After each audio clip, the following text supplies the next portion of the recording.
আসসালামু আলাইকুম। মিডল অর্ডারে কেমনে দাঁড়াতে হয়, বিপদের সময় কিভাবে দলকে উপরে নিয়ে যেতে হয়, দলকে কিভাবে জেতাতে হয় সেটা শ্রেয়াস আইয়ারকে দেখে শিখুন, সেটা দেখে শিখুন। কিন্তু হয়তো শ্রেয়াস আইয়ার ভুল সময়ে জন্ম নিয়েছেন। কিন্তু কেন? চলুন এবার বলি বিস্তারিত। বাংলাদেশ ক্রিকেটে আমরা দেখছি পাকিস্তানের সাথে হোয়াইট ওয়াশ, আরব আমিরাতের সাথে সিরিজ হার। ২ টা সিরিজে আমরা মিডল অর্ডার নিয়ে কিরকম দুঃখছিলাম সেটা আপনার আমার চোখের মধ্যে এখনো হয়তো গেঁথে আছে। তো বাংলাদেশ ক্রিকেট নিয়ে আর বলতে এখন আর তেমন একটা আগ্রহ পাই না, কারণ এই টিমটা নিয়ে বলতে যতই বলবেন লাভ হয় না কিছু বলে। যাই হোক, এখন আইপিএল এর ম্যাচটা গতকালকে যারা কোয়ালিফায়ার 2 ম্যাচ মুম্বাই ইন্ডিয়ান্স এবং পাঞ্জাব কিংসের ম্যাচ দেখেছেন তারা হয়তো বলতে পারেন যে এটা কীরকম ম্যাচ ছিল। টি-20 ক্রিকেটে যে ধরনের স্নায়ু চেপে ধরে যে ধরনের উত্তেজনাময় ক্রিকেট খেলা ক্রিকেট প্রেমীরা চায় তার সবটুকু এই ম্যাচে ছিল। এই ম্যাচের নায়ককে? এই ম্যাচের নায়ক শ্রেয়াস আইয়ার। কীভাবে নায়ক হলেন? এই ম্যাচে শ্রেয়াস আইয়ার শেষ পর্যন্ত ম্যাচকে জিতিয়ে 50 হাঁকিয়ে শুধু থামেনি নাই, ম্যাচটা জিতিয়ে তিনি প্রীতি চিন্তাকে একদম খুশি করে ফেললেন। আইপিএলে আমরা শ্রেয়াস আইয়ারকে তিনবার এই মুহূর্তে দেখতে যাব তার ক্যাপ্টেন্সির অধীনে ফাইনাল। কিন্তু ৩টা ফাইনাল, পাঞ্জাব সহ ৩টা ফাইনালের মধ্যে পূর্বে যে ২টা ফাইনাল তিনি খেলেছিলেন ২টা ভিন্ন টিমের হয়ে, সেই ভিন্ন ২টা টিমের মধ্যে একটা টিমের হয়ে শিরোপাও জিতেছেন। দিল্লি ক্যাপিটালসকে ফাইনালে নিয়েছিলেন, সেখানে রানার্স আপ হলেন এবং লাস্ট ইয়ারে তিনি কি করলেন, কলকাতা নাইট রাইডার্সকে ফাইনালে তুললেন এবং সেখানে ট্রফিটাও শাহরুখ খানকে দিলেন। কিন্তু সেই শাহরুখ খান কি একটা ভুল করলেন, শ্রেয়াস আইয়ারকে ছেড়ে দিলেন। কিন্তু সেই শ্রেয়াস আইয়ারকে চিনতে ভুল করেন নাই প্রীতি জিন্তার পাঞ্জাব কিংস। তিনি ২৭ কোটি টাকা দিয়ে কিনে নিলেন এই শ্রেয়াস আইয়ারকে এবং সেই ২৭ কোটি টাকার প্রত্যেকটা পয়সার ঠিকঠাক কাজে লাগাইতেছেন এই শ্রেয়াস আইয়ার।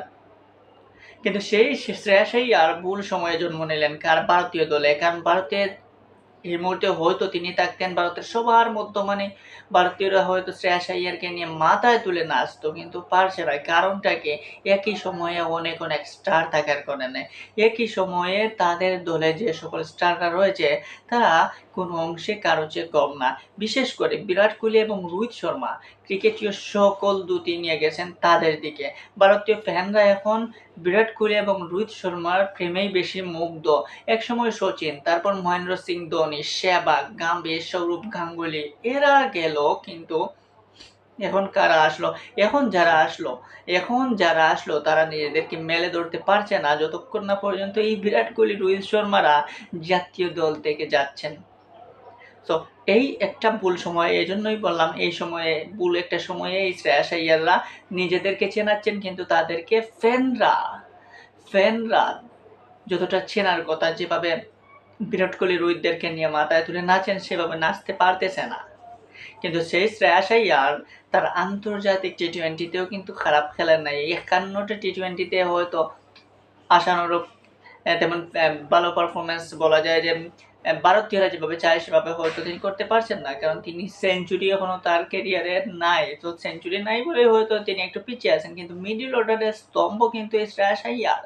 টি-20 আন্তর্জাতিক টি-20তে তিনি লাস্ট খেলেছে ২০২৩-এর ডিসেম্বরে অস্ট্রেলিয়ার বিপক্ষে। তার পরবর্তীতে ২৪ গেল, ২৫ গেল আন্তর্জাতিক টি-20তে তাকে আর ভারতীয়রা নেয় নাই, ভারতীয়রা আর ডাকে নাই। কিন্তু এখন সময় হয়তো শ্রেয়াস আইয়ারের, হয়তো সামনে দিয়ে ডাক আসবে। কিন্তু এই শ্রেয়াস আইয়ার যেভাবে মিডলের স্তম্ভটা হচ্ছেন দিন দিন, তাহলে সেক্ষেত্রে বুঝতে হবে যে ভবিষ্যৎ ভারতের হয়তো মিডল অর্ডারের নিউক্লিয়াস তিনিই হবেন। বাংলাদেশ ক্রিকেটে আজ যখন টপ অর্ডারে ফেল করলে মিডল অর্ডার দাঁড়াতেই পারে না, সেখানে ভারতীয়দের এইরকম টপ ক্লাস মিডল অর্ডার যদি আসে তাহলে আর কি লাগে। বিশেষ করে পাঞ্জাব কিংস, তারা দীর্ঘ ১১ বছর পরে ফাইনালে উঠেছে এবং সেখানে পাঞ্জাব কিংসকে ফাইনালে তোলার নায়কটা শ্রেয়াস আইয়ার। কি দুর্দান্ত খেলা! মুম্বাই ইন্ডিয়ান্সের বাঘা bowler Jasprit Bumrah, Trent Boult এদেরকে সামলে খেলা, এদের বিপক্ষে স্নায়ু চেপে ধরে খেলা কোনো চারটেখানি বিষয় না, সেটাই কিন্তু শ্রেয়াস আইয়ার করে দেখালেন এবং দিন শেষে তার দলকে ফাইনালে তুললেন। সো এরকমই মিডল অর্ডার কিন্তু ক্রিকেট দুনিয়া চায়, প্রত্যেকটা টিমই চায়। সো অভিনন্দন শ্রেয়াস আইয়ার, অভিনন্দন পাঞ্জাব কিংস। দেখা যাক ফাইনালে তারা কেমন খেলা দিতে পারে ব্যাঙ্গালোরের বিপক্ষে।